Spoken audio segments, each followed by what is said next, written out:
नगरसेवक अविनाश बागवे आणि सभागृह नेते सुभाष जगताप यांच्यामध्ये मुख्य सभेत खडाजंगी झाली। मागील आठवड्यात स्थायी समितीच्या बैठकीत अविनाश बागवे आणि सभागृह नेत्यांच्या झालेल्या खडाजंगीचे पडसाद पुन्हा मुख्य सभेत उमटले। विरोधकांनी खुलासा मागताना विचारलेल्या प्रश्नांवर सभागृह नेत्यांकडून उत्तरे दिली जात होती। मुख्य लेखपाल खुलासा करत असताना बागवे त्यांना प्रश्न विचारत होते, त्यावेळी सभागृह नेतेच त्याला उत्तरे देत होते।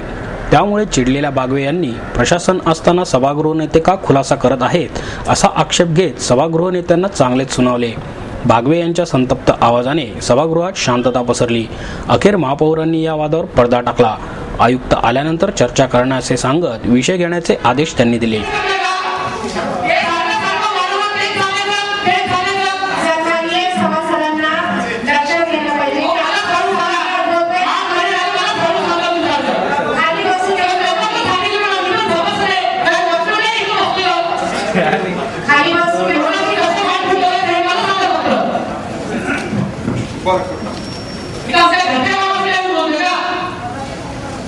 सर्व